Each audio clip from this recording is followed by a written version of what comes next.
These businesses, a franchisee, something like an existing kiosk or franchisee, you can start as low as $150,000. I sold ice cream shops or donut shops around that $150,000 $200,000 mark, and they are making anywhere about 70 to 80,000 as passive income. The beauty of Subway is that if you see, a Subway owner is not just one store owner. I know Subway owners who own like 7-8 stores and everything, and they are not in the business. They do something else, and those stores are still running. Because the processes are so much set in stone that it makes that much easier. I had a client who's working in IT, doing 9 to 5, kind of frustrated with the routine and wants more flexibility, freedom, and also more income. Are there any potential business opportunities that someone who wants to keep that job but wants something on the side can consider? Vaibhav, thank you so much for joining us today.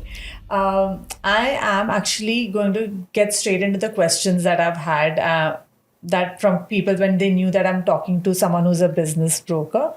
I had a client who's working in IT, doing 9 to 5, kind of frustrated with the routine and wants more flexibility, freedom, and also more income. Are there any potential business opportunities that someone who wants to keep that job but wants something on the side can consider?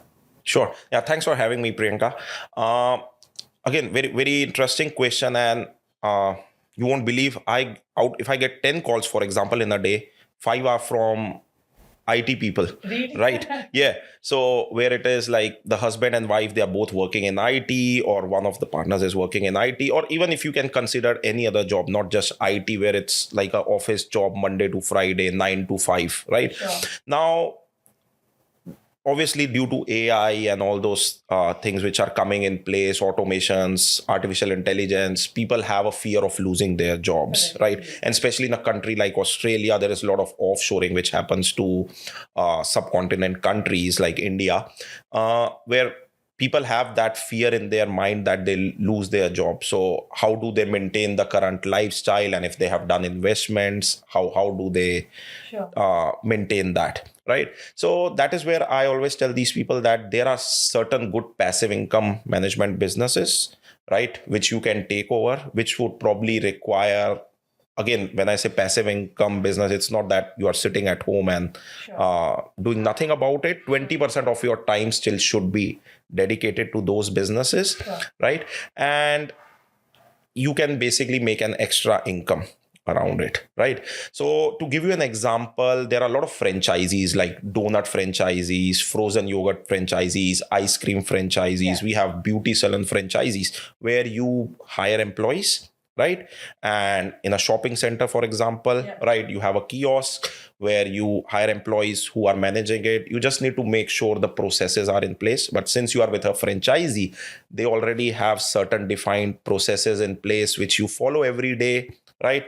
And obviously go there once or twice a week just to make sure that the stock is working in there. The employees are basically the roster is all defined in there.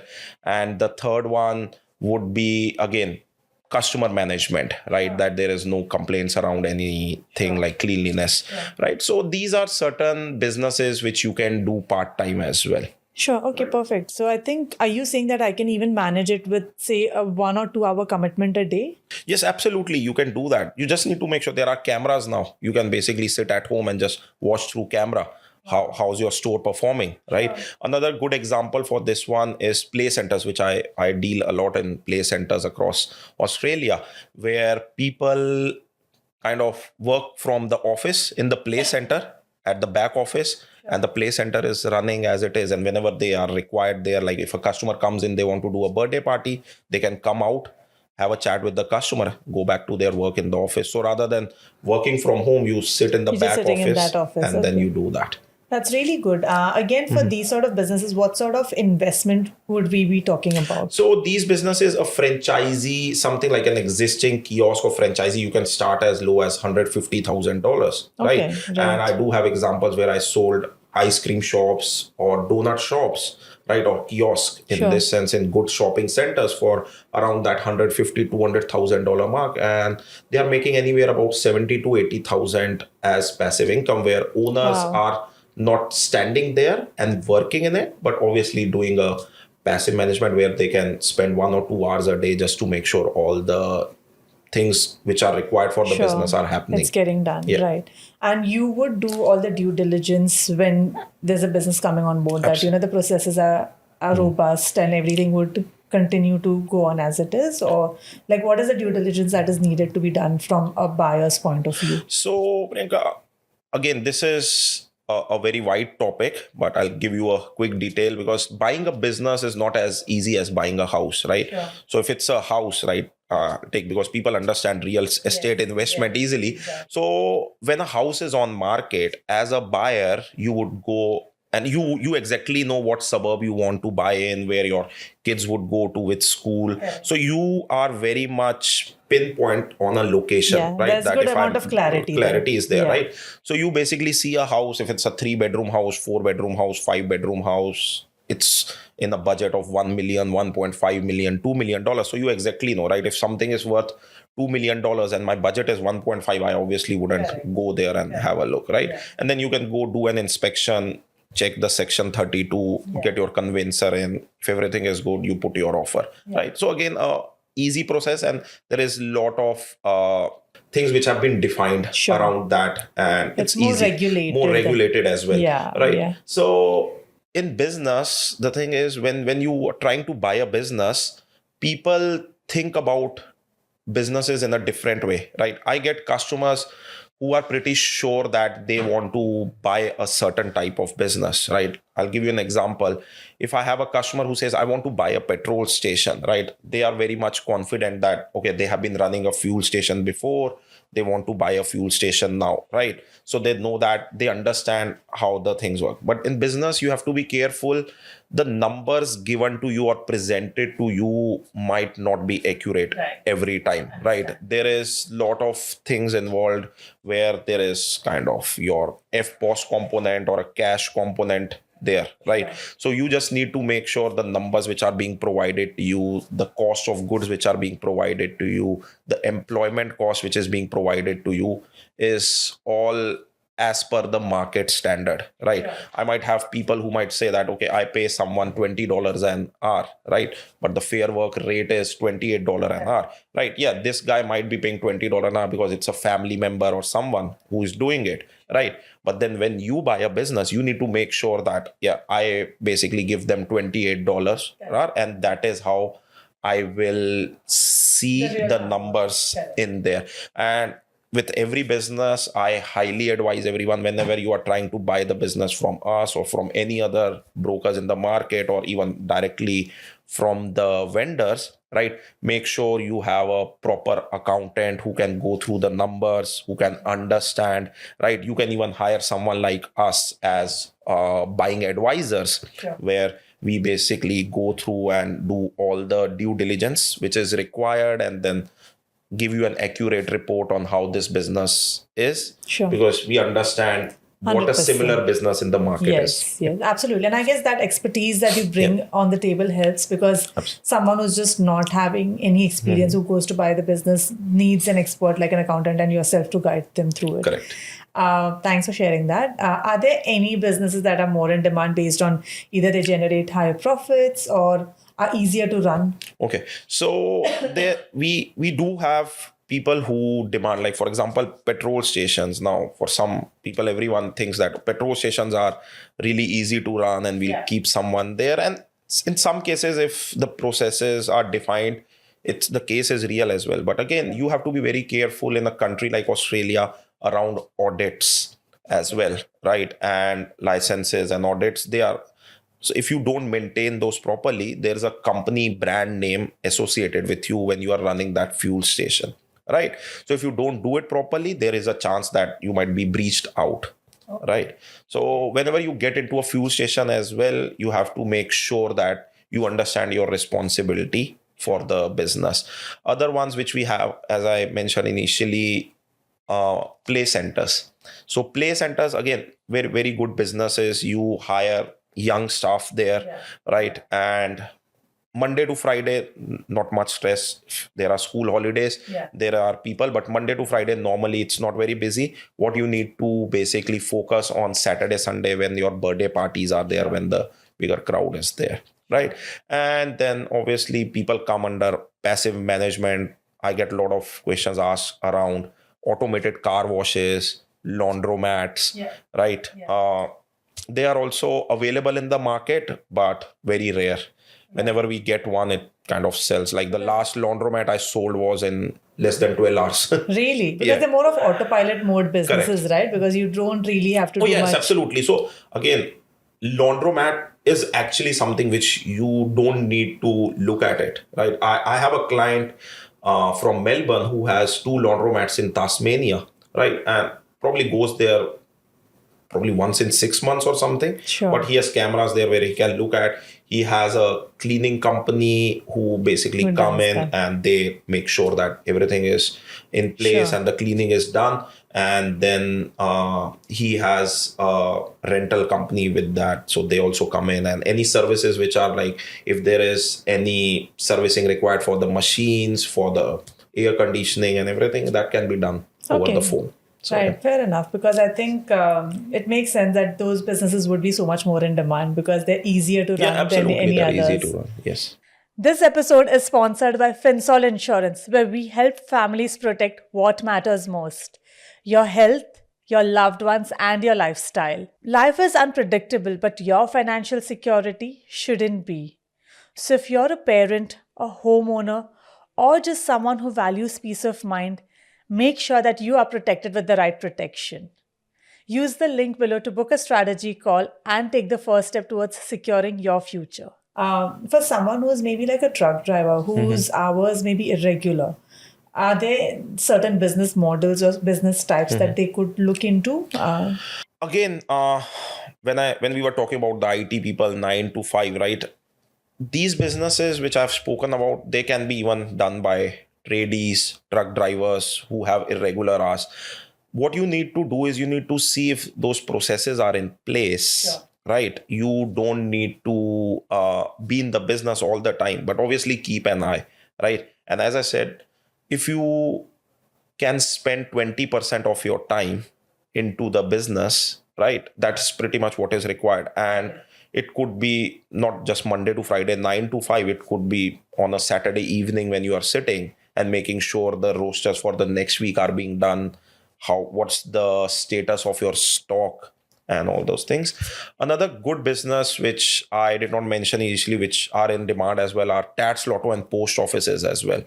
Right. So there also you can basically run those tax office and tax lotto and post offices in more of a autopilot mode if you have the right people in place. So if you have a good manager in place who can take care of all your employees and all those things.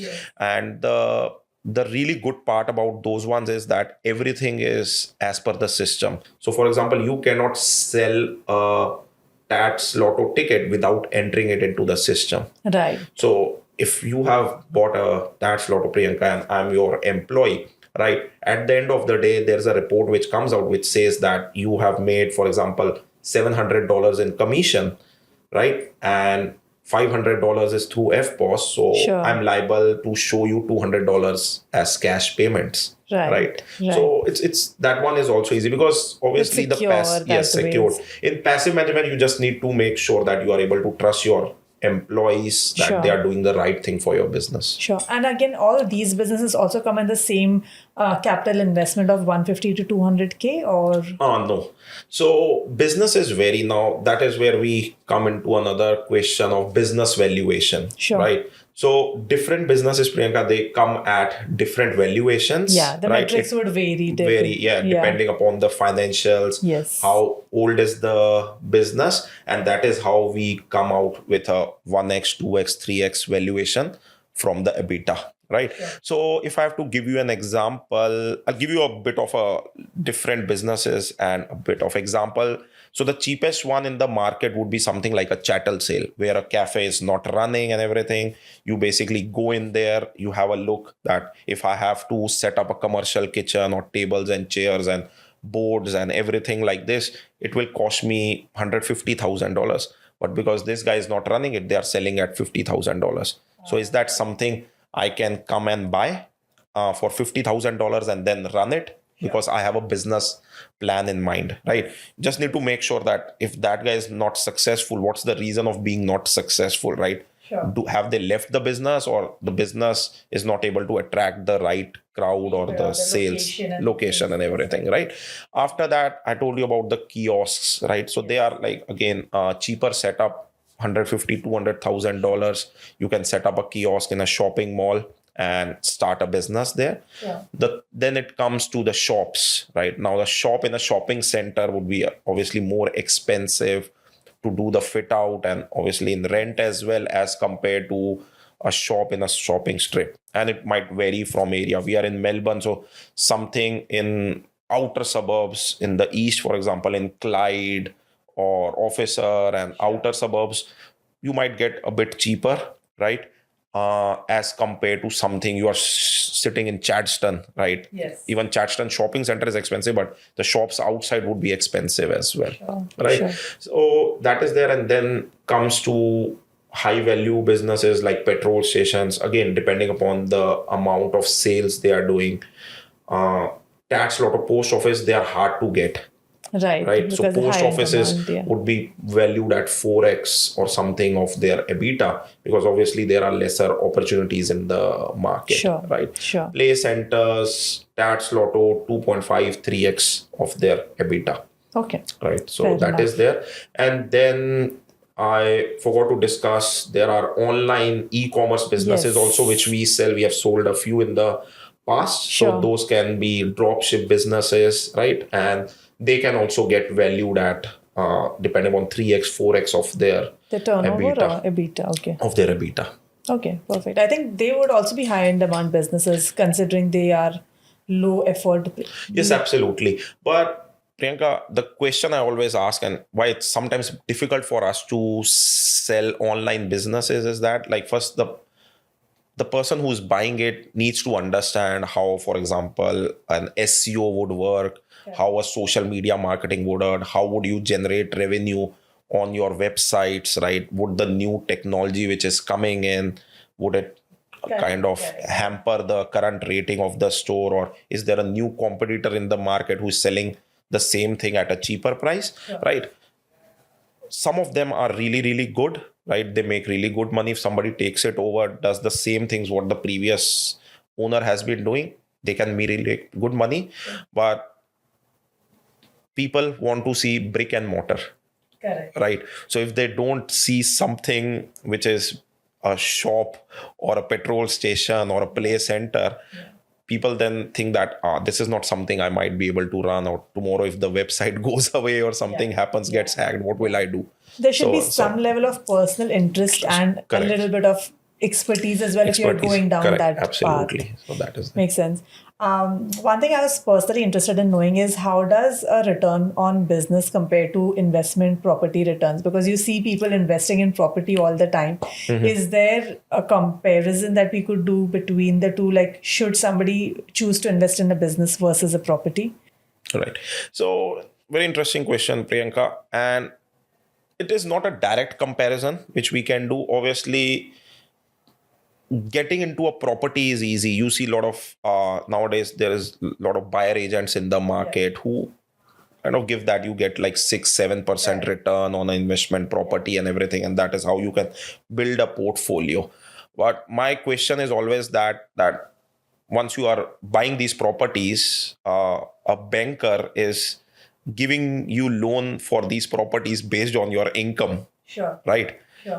If this income stops, how would you buy more properties? Or tomorrow, if there is a problem with the property that you cannot put it on rent for 6 months, how would you pay for those ones? Right? So that is where what we say to people is, as we say, like, don't put all your eggs in one basket, right? You keep on investing in your property, make your big property portfolio. And we'll be discussing about a bit of property as well in here. But what I say is that build a side income or business with your job. If you don't have it, try to enter into a business, right? You just need to take that first step, right? If you don't take that first step and you keep on thinking that I have to do something, I'll doing it.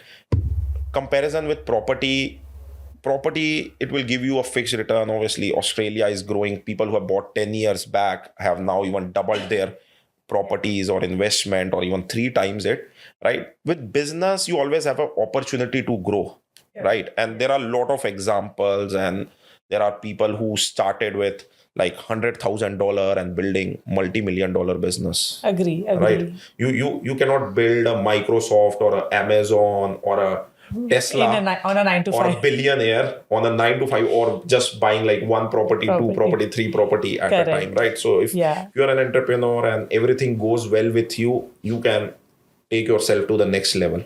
Agree. And I actually even have a personal take on that, because here you're just capping your income at a certain 100, 200, 300K, whatever that is. Whereas a business is going to give you that opportunity to scale up, whereas there is no cap. Because once you can increase your income, that property can actually scale up eventually simultaneously. Oh, yes, absolutely. Because otherwise we're trying to increase that income side of things rather than just working on using the income into different streams. Correct. And with property, I cannot say that okay, today I've lost my job, I'll go and sit in the property or the property price will increase, right? But I can go and say that, okay, if I've lost my job, or I have my job, or I do something else, but rather than partying on a Friday or Saturday night, I'll sit in the business, put 3 hours, 4 hours, get up at 5 o'clock in the morning, put 3 hours into the business, and I'll take this business from $200,000 to $300,000 in the next year. So you obviously have that ambition and goal in your mind, which would help you grow this business. And as I always say to everyone, there is never a problem with the business. It's always the operator. Very less there would be, as we discussed earlier, that could be a cafe in a bad location and everything. But that is where you should have created a better business plan initially when you were getting into it. So when you are getting into a business, have a clear business plan, have a clear goal, what you want to do in the next 1 month, in the next 1 year, in the next 3 years, in the next 5 years. How would you take it from 100,000 to $1 million in 3 years, 5 years, or even earlier? That vision is important, and that actually will drive us as well to do better, because otherwise you'll just be stuck in the 9 to 5 doing the same thing for the next 10, 20 years and not growing enough. Yes. And that is what one of our services in place is, what we call business advisory as well, where you can basically book a session with someone like me or someone else in my company who are business advisors, where we can assess your current situation. So for example, a husband and wife can come to us. They can say that, okay, this is what we do. This is what our plan is in future, right? Or we are tired of our jobs and we want to get into something. We basically create a 30, 60, 90 day plan of action for them. And the good thing about that business advisory is that because we are business broker, it's not about giving you an advice and selling our businesses as well. We would actually give you an advice irrespective of what type of business which we are selling currently, which we have.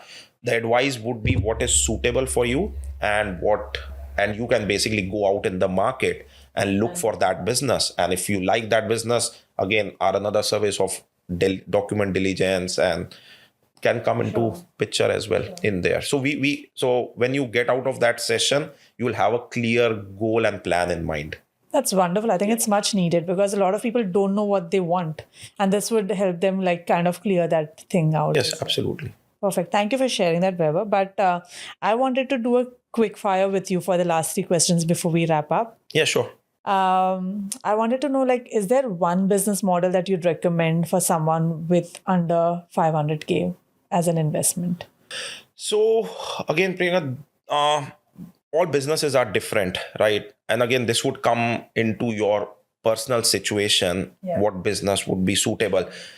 If you have to start with something and you have no idea of businesses, franchisees are really good. And sometimes, and I get all this question a lot, that franchisees are kind of, I don't want to pay 8%, 10% commission to a franchisee because why would I give someone free money and all? But they have processes, they have national marketing in place. So rather than opening my own ice cream shop with a brand like Vaibhav ice cream, right? I can basically go to something like Augustus ice cream or Augustus gelatery, right? And open that particular brand in here. And I can scale it and you are getting national marketing of whatever number of stores they have across Victoria, Australia, right? You are getting all those benefits. So start with a franchisee system, invest that 200, 250, $300,000, whatever it takes to get into a franchisee. Remember, first franchisee is always about learning, right? And this is how you build your empire in franchisee. Sure. You buy one, you buy the second one. Second one, when you buy, you know everything. Correct. Or what mistakes you did with the first one. You don't do that with the second one and third one. And if you've seen the market, I have another demand business, which is Subway, right? People Yes. ask me a lot of about Subways and everything. So that's the beauty of Subway, is that now if you see, a Subway owner is not just one store owner. I know Subway owners who own like 7, 8 stores and everything, and they are not in the business. They do something else, right? And those stores are still running. Because the processes are so much set in stone that it makes that much easier. Correct. You kind of not reinventing the wheel every Yes, absolutely. time. So it's just the same everywhere, and then you replicate it and you put a process in place, and then you don't need to be, you can sit in Greece or Paris and just look at your laptop and see that, okay, what my one store, second store, third store. Everything is on, it's on computer now, right? So you don't need to fill out manual 100%. forms or anything, right? Everything can be done. You can watch through camera and then, I think that makes sense. And the advice of doing a franchise versus an independent one is so much easier for someone who's starting out. So thank you for that. Is there one common mistake that you see people do when they're buying a business? So this is what I have seen a lot, right? And there are a lot of people in the market, right, who are looking for businesses. And sometimes I'll tell you my problem. My problem is not finding a customer to buy a business. My problem is finding the right business which I can sell it to my customers. Fair enough. Right. So before we put a business into market, we tried our best to do the proper due diligence. Right. And that is where I tell all our clients as well, or whoever know me, that don't buy something in a rush, right? Like don't get panic about that. Oh, I'm not getting a business, and just get into something. I'll give you an example, right? Where somebody, one of the people I am working with, right, one of my clients who I'm working as a business advisor, they put a deposit on a restaurant. And I asked him, mate, what experience do you have about running an Indian restaurant? And he says, sir, I have just been to a restaurant in my life, right? So that is where I showed them that it will be very difficult if somebody is pitching you, because obviously the vendor or the broker, they might pitch you as that, oh, you can run it under management, but go and ask the owners of Indian restaurant that how much under management they can run it. Like you never know. Your chef might call in sick one day. Your front office manager will call in sick one day, and you have to go there and stand in your business. Sure. Right? You cannot send anyone else. Exactly. Right? Exactly. If a chef is not there, what would you tell your customer? Sorry, the chef is sick today and we are closed, right? You can't do that. The second time they'll never come in. Sure. So that is what we say to people, that don't go just by the look of the business or the numbers or how it's being presented. Do proper due diligence. Have a business plan in mind, right? And this is always I say that you have to be passionate about a business before buying it, right? Sure. Otherwise, you are just buying a job. It's like you don't get up in the morning and say, oh, I need to go to this job today. Agree. Right? Agree. Yeah. You have to be passionate. You should be excited that, okay, rather than getting out at 7, I'll get up at 5 and go to this business because I want to take it to the next level. Otherwise, they'll be better off in a 9 to 5. Correct. That's why. Otherwise, don't leave your job. I was keen to know about this, Vaibhav. One mindset shift that helps people go from an employee to an owner mindset. Yes. So, Priyanka, and I do this in my videos that I'll help you quit 9 to 5 grind. But remember, when you are quitting your 9 to 5 job and buying or getting into a business, you are going into a 24/7 role. Right. So the business is your child, your baby, right? You cannot leave it, right? And what we have seen is that when, as I said earlier, the business is never bad. It's how you operate it, right? So when you are going into a business, have a proper business plan in mind. What you need to do, how would you do it? How would you take it to the next level? So you have to be very clear about it, right? And if you are getting into a business with partnership, right? If there are 2 partners which are coming in there, make sure you guys know exactly what each partner's responsibility is, right?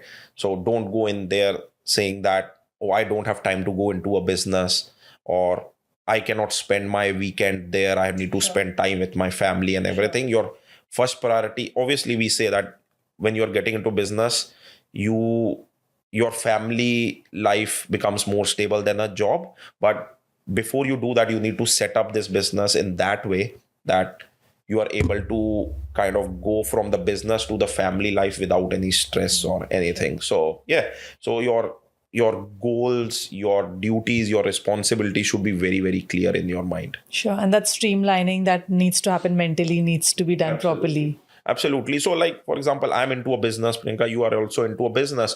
Today, we can sit and do this podcast on a weekday, right? And then we don't have to report to anyone or anything. So that's the beauty of business. But again, you might be working on this podcast or speaking to a client at 8 o'clock in the night, and I do the same as well, right? I like we are selling a business to someone in Canada, and we have like 7 o'clock in the morning calls or a 10 p.m. night call or something like that. Yeah. And because I think also the thing that you mentioned before this is being passionate. Because we're passionate, we can do it. Otherwise, Correct. we wouldn't do it. Absolutely. Perfect, Vaibhav. Thank you for sharing that. But before I let you go, I am very keen to pick your brain on the Melbourne real estate market. Yes. So, though I'm a business broker, but I do attend all those real estate seminars, REIV seminars as well. And I do talk to real estate agents every day, because I do have real estate agents who bring me clients as well, because they have a client who they sold a house, but they are looking for a business, and I try to help them. Now with Melbourne real estate, it's becoming very interesting. Obviously, people are saying that Melbourne hasn't been growing in the last 4 or 5 years, right? What my take on real estate is, and if you want to get into development, because one part of our company, Greenfields Real Estate, we do acreages and farms as well, a lot, right? So, and this is from one of the seminars I attended, and they said that Melbourne's population is growing from 7 million to 15 million by 2050. So in next 25 years, you will have more than double the amount of people what you see in Melbourne. Right. So you'll have about 9 million more people. So the investment which I suggest, and this is my take after talking to a lot of people, is that the government, they want to create infrastructure, schools, transportation out in outer suburbs and everything, which is becoming very expensive for them because the construction cost is rising. So what we do is, if somebody is really interested in development, and this is one of our other services as well, which in my company we offer, is if you want to invest, for example, in the eastern suburbs or the 20-kilometer radius of Melbourne CBD, there are a lot of opportunities for subdivisions, right? You buy a land 900 square meters in Chadstone or Glen Waverley, right? Build 3 or 4 townhouses on it. And that is what you sell, because the schools are there, the infrastructure is there, the schools are top rated there, right? So people want to settle in these areas, and obviously people don't have budget of $3-4 million. So obviously when you buy something which is 900 square meter, a townhouse, you might probably get it for $1 million, right? And you are able to live in a suburb which has the best shopping centers, which has the best schools, right? So that is there. Otherwise, if you are a big long-term investor, you have the holding capacity, then we suggest go out of Melbourne, look into the regional areas, or not even regional areas, but 50 kilometers, 60 kilometers out of Melbourne, try to get into farms. So taking an example, something like Mickleham or Clyde North or Cranbourne, or if you go here like Werribee, right? 15 years back, these suburbs were suburbs where there was no development at all, and people were buying farms there, right? So imagine like if they have developed and people have made a lot of wealth around it. Imagine 10 years, 15 years down the line, if you invest in farms in Lara, in outer suburbs of Southeast, northern suburbs, right? You'll actually make it. And recently, yesterday or day before yesterday, Beveridge North is a upcoming new suburb, right? With 15,000 residents, if I'm correct, there. So beverage 10 years back, nobody heard about them. Yeah, same. Right? So yeah. people who have farms there, they have just hit a lottery or a gold mine. Nice. So I think that makes Right, sense that the borders are expanding. Expanding, right? So Yeah. I think investing there would be So- great for us and maybe the next generation as well. Yes, absolutely. The transportation, the roads will be made and everything. So people will be like, you see the tunnels and all Yeah. those getting created. That is to make the faster transportation, Sure. right? And inner suburbs, obviously, the Victorian government, they are focusing on these inner suburbs so that people can build more apartments. So Sure. if you look at Sydney's inner 20 kilometers are like really expensive, Sure. right? And they have all Sure. those apartments and everything. Melbourne will also grow Go down around that those path. areas. Makes sense. Great. Thank you so much for sharing that, Vaibhav. Sure. And Thank you it very was much for great talking to you. Yeah, sure. Same Thank here. you.